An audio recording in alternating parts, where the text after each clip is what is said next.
new video is out of Alex Pretti in a previous encounter that he had with ICE agents, and it confirms what many of us already thought. Pretti was an agitator. He was a provocateur. He was interfering with operations. He spit on ICE agents. He kicked out their taillights. It shows that this guy was not just a peaceful protester. That still doesn't justify shooting the guy the way that they did. You can justify when they take him down. You can justify disarming him during the interaction, but there's no justifying gunning him down the way that they did. But the worst part about all of this is the reaction and the rhetoric that's coming from our government. Kristi Noem, Kash Patel, even Donald Trump and others are saying that your right to exercise your Second Amendment is at their discretion. With that being said, you can't have guns. You can't walk in with guns.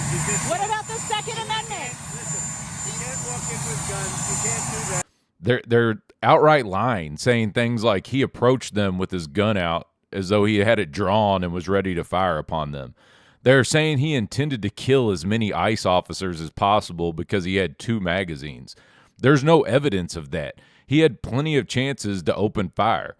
They're saying that you don't have the right to carry a gun at a protest. What if this was a counter-protester that was there defending ICE? Can they be armed?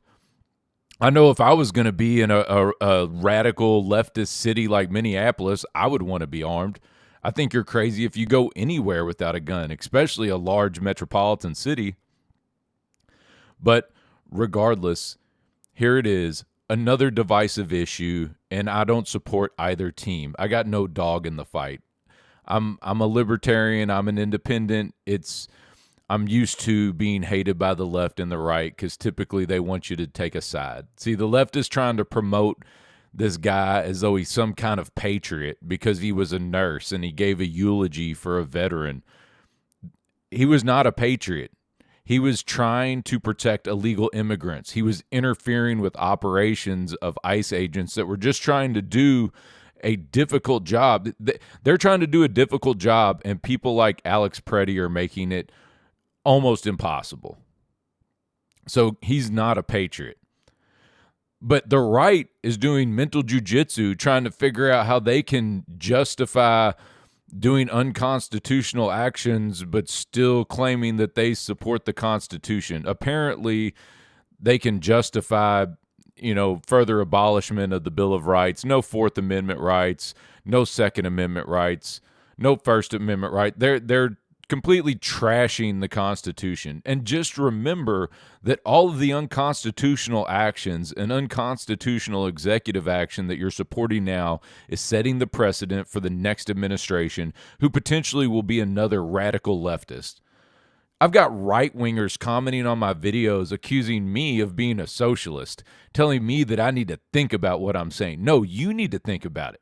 I had my moment of clarity in 2009 during Obama's first year in office. I started seeing all the attacks that were coming out on quote-unquote domestic terrorists. They were saying libertarians, constitutionalists, people that had Gadsden flags, people that bought gold and silver, people that had Ron Paul bumper stickers. These were all potentially domestic terrorists.